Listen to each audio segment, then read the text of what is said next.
Well, I know I've heard farmers say never complain about rain. I think I'm going to complain about rain. We got like way too much rain all at once. I'll show you guys. That is a field down there. And it's actually come down quite a lot. The water came up all the way to right here last night. We're absolutely soaked to the point where I'm afraid to take the animals off the high ground at this point. Oh well, it's a new challenge, I suppose. Alright, it's the next day. We got the sheep moved up another bunch. And boy, is this, just to put it in perspective, there's the dog. The grass is just unbelievable. Can you see the animal? There's the four-wheeler, if that tells you. Yes. I'm grazing them a little tighter because I want to do more of this. You see how there's not a lot standing, but there's a ton of trample. I mean, look at how much... Oh, excuse me. Bob, get out of the way. They really trampled the heck out of it, which is going to only further push this field forward in its progression. And there's some orchard grass standing that they passed on because it's all going to seed. But that'll be fine. That seed will harden and fall down and grow back up, especially as we get into the fall. You can see the distinct line that we're grazing.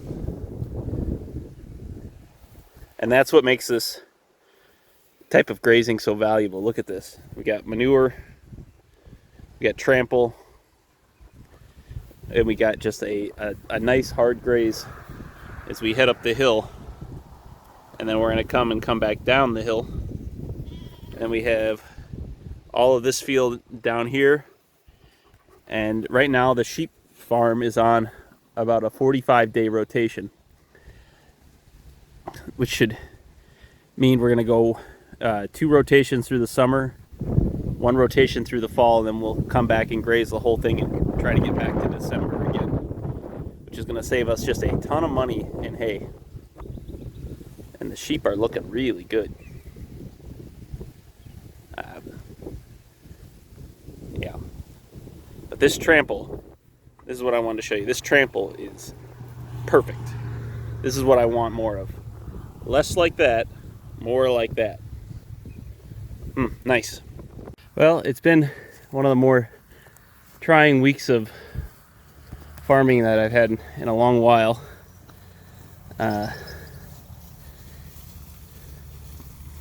We've gotten so much rain that even high spots are wet. We had 4 inches last night. My basement flooded, even with a sump pump running 24/7. So I spent all night wet vacuuming it. And found a injured lamb this morning. And my Energizer broke, so I had to scramble to get parts to fix that. But then I come out here and move the animals, and this feels pretty good. Spunky little calves. Everyone's in good health, eating. I'll just leave it here. This is a good way to end a hard day. I'm not going to stay out here very long. The mosquitoes are pretty rough, and there's like 100% humidity. But we got to go water them, and then we'll be done. Well, our first British white looks like she's laying down to give birth finally. We're just gonna keep working and keep an eye on her. Doug's gonna come out. I'm not the biggest expert on cattle, so he's just gonna come out and tell me if this is all normal and good. We'll see. I'm keeping my distance, so that's sorry for the zoom and the bad camera. Alright, so the British white calf just came out. He or she is breathing. Kind of a bigger calf than look at the size of these are a month old. Look how big he was, so she did a good job. She's licking it off. We're just gonna give him space and let him recover. That's that purebred British white, so it must have been among that batch of heifers that got bred at Jared's before he brought them over to George's. So And then these two are obviously quite a bit earlier to go, or a ways to go. So, yeah, beautiful calf. Well, after that really long labor and hard birth, I just had to come out this morning. It's about 6:30 in the morning, and I drove over to Doug's. Probably woke him up driving into the yard. Hopefully he's all right with that, but I'll zoom in. I'm keeping distance. But I was just kind of wondering, hopefully that calf got up and nursed, and oh yeah, he or she is like a bulldog.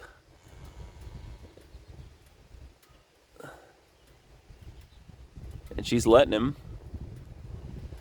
Oh, it makes me feel good. Heifers are always make me a little nervous because you never quite know what they're going to do compared to the old hands.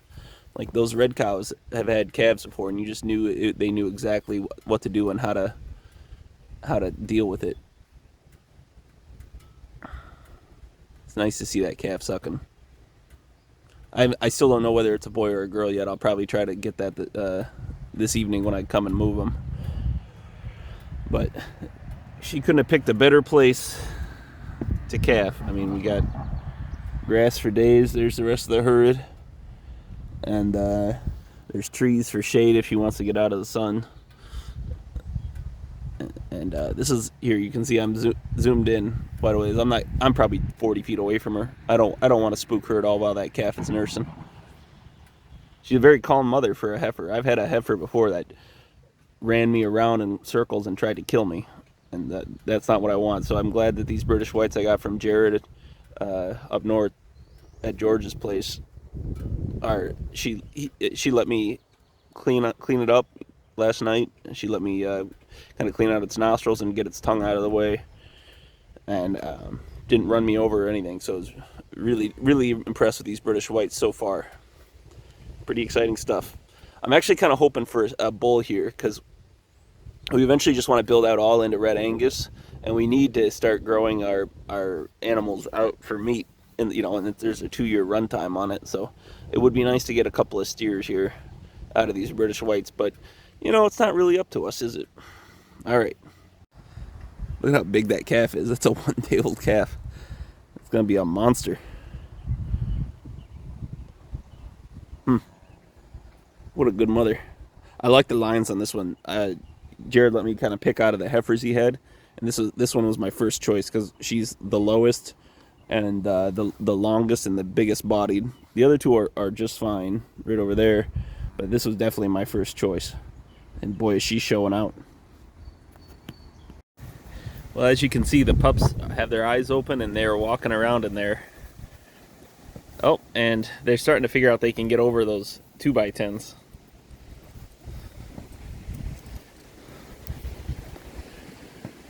They're about 4 or 5 weeks old now, so their eyes are open and they're definitely getting a little more adventurous.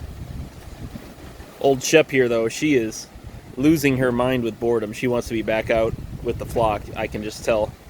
Every time we come in here, she acts like a crazy dog looking for attention.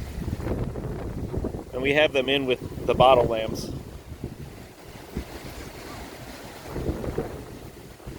So hopefully we'll get them exposed to sheep, and then in about 2 weeks we'll get them out into the flock and start training them.